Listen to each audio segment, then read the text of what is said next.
One, two, three, four, down. Hello, everybody. Welcome to NFL Week 6 Big Pick 4 show, where the expert, plural that is, Brother Brian and Big Dan will give you their expert picks for tomorrow NFL Sunday games. The format goes 2 combined picks, followed by Dan's guarantee, followed by Brian's guarantee picks. Any opening remarks from the gurus? I only have one. I think we're at week 5, six. I think things are shaping up right now. I think teams are gaining an identity. I think we're starting to realize who the good teams are, who the bad teams are. I think we're in the stats now. We can really. I think the beginning of the season was hard to really take notice of the stats. It was hard to trust. That's the word I was looking for. Trust the stats when you've only played one game or none games or 2 games. But after 5 games, I think we can start to trust the rankings, defensive rankings, offensive rankings. You can see where teams are trending at this point. Yeah. So anyway, I'm not involved in chit chat. It's a time of year where the intensity level's up. Yeah, that was a comment about the intensity level. That was my only comment. So what we have going into week 6 is a 500 mark on the overall for Big Pick 4. 10 wins, 10 losses. We have a guarantee competition between the Big B and the Big D. Nice. It's the Big B in the lead for a change. Right? Rather unusual, isn't it? Yeah, definitely. Amazing. So what's your secret, Brian? I have the internet. Yeah. Good. Thanks. Don't underestimate it. Yeah, right. If you have it, use it. Yes. So do people in Bangladesh. Congratulations. So we're gonna cover down on week 5 picks, the 2 and 2. You know, I saw some big blowouts. I don't know why you guys didn't pick the Packers. Didn't see that coming. Big blowout last week. Why? You know, Dan tried to cover 7 on the Saints. My That's brother's an idiot. ridiculous. They're only covered by 1 point, I think, the Packers. The real blowout was that we missed was San Francisco beating up Tampa by 45. Thank you, Dan. Well said. Yeah, the other one. Scott, you're a moron. Yeah, the Packers barely covered in that game. Even though if we had picked it, we would have won. But come on, man, that one wasn't a bad pick. Well, and the Bengals were covering, and then they weren't covering, and then they were covering. I mean, that one was a nail biter. That was a good pick. If they won by a touchdown in the end, all they had to do was win. Yeah. They didn't have to cover. Yeah, I think they had an open netter in the last period. Also, hockey picks again. I can see. Also, I did say this to you on the phone earlier. We were close on that New England pick. I think it was 7.5. They won by 9, I think. Yeah. We were close on that, and they scored a field goal with 2 minutes left, and too. The Jets, and Phil Simms during the Jets game said that he thought when they got this certain point in the field, they should just kick the field goal and then go for the onside kick. If they had made that field goal, that would have they would have made it a 6-point game. Yeah, we would have won. We would have had 3 out of 4. We would have covered. Yeah, and actually with that Pats Bengals on some of the Vegas lines, you actually would have covered. I will give you that. That's right. Yeah. Because it was, but some of it was 9, right? Some of the spread was 9.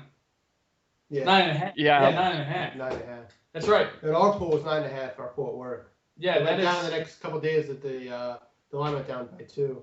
Yeah, you know what? I think we can take a moral victory here, gentlemen. Yes, I agree. In many Vegas pools, we would have won that. Yes. We would be 3-4. Yeah, but in So our take that. pool- It sounded. But I do want to listen to some inspirational speech going into week 6 to get us, Just Singletary. in the right mind frame here.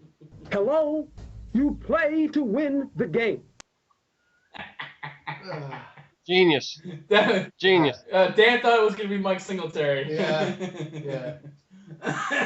I want winners. Put out a new one this week. I want winners. I want people that want to win.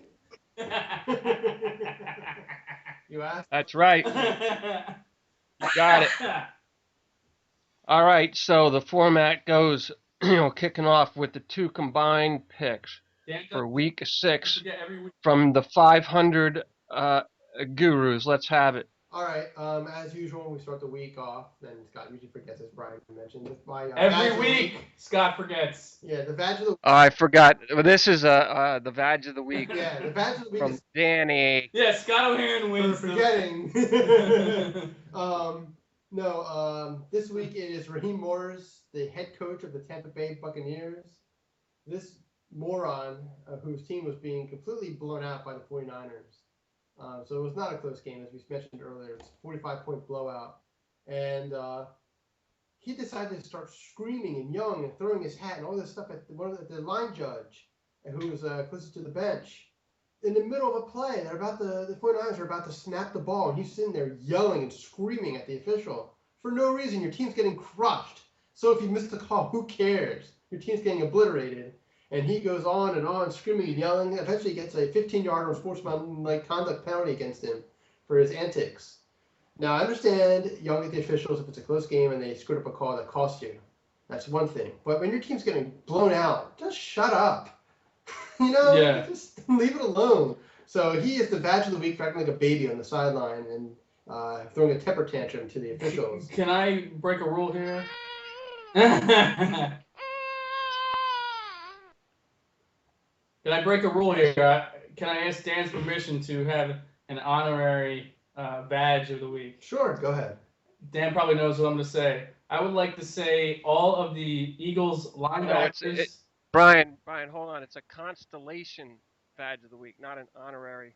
Constellation. What? The constellation is something in the air. I mean, something in the sky, like Orion or what's the other one? Like the guy who gets second place.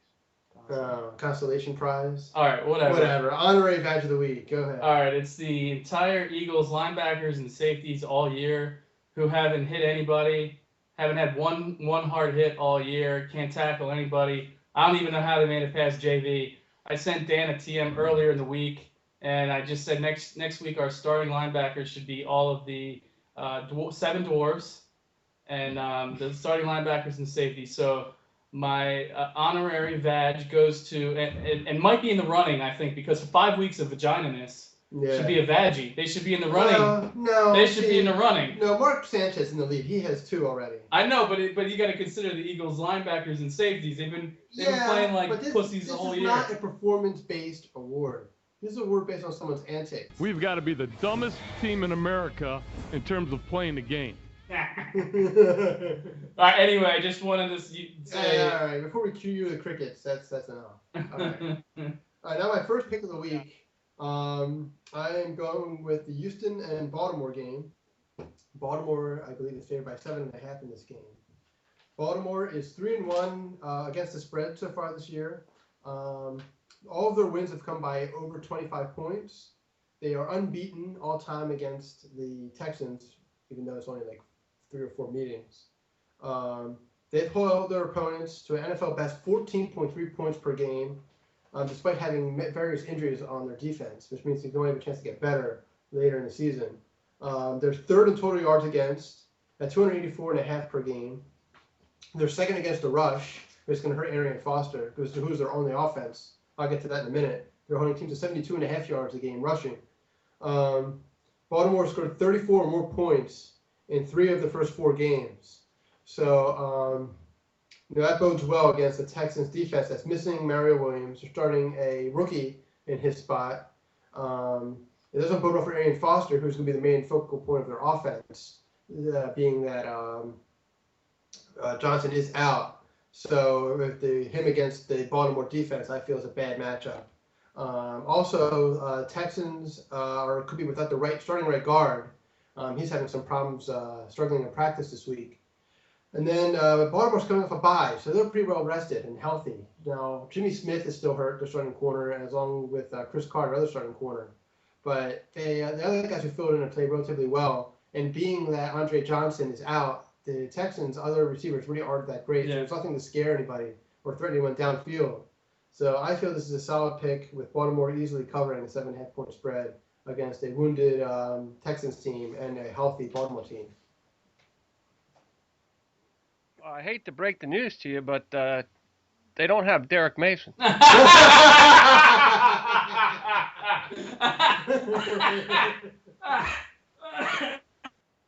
Okay, so the first pick from Dan, our first combined pick is on record for Week 6 NFL. Moving on to the second combined pick. Let's have it. Bryant. All right, the second combined pick. We have Minnesota at Chicago.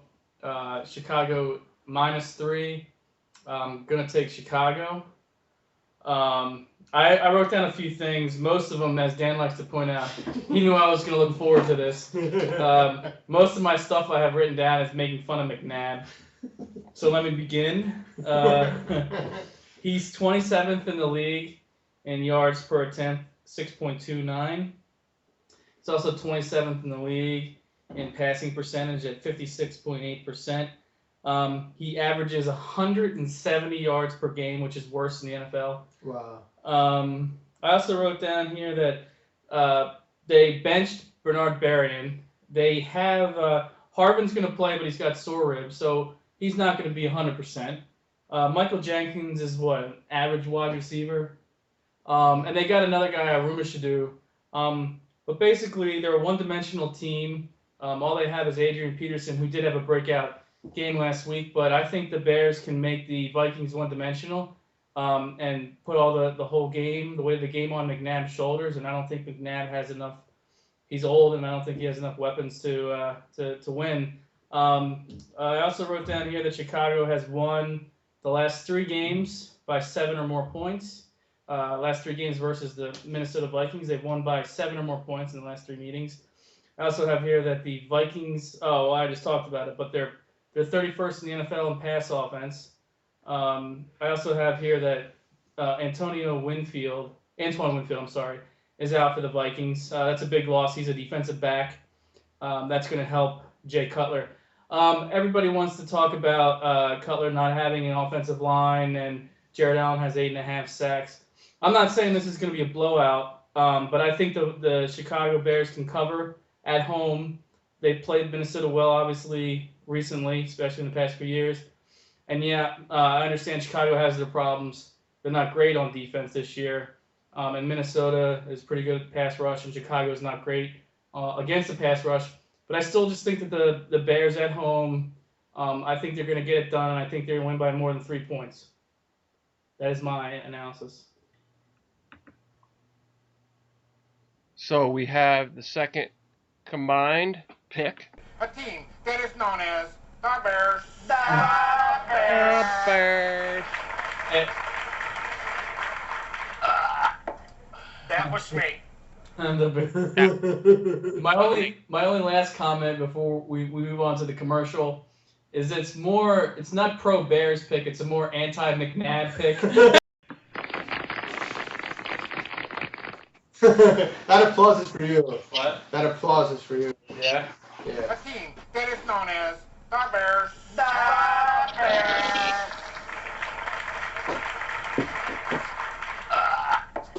That was me. That was me. And now, ladies and gentlemen, a word from our sponsor. Good morning, my handsome man. I am so sorry you got laid off and lost your apartment. and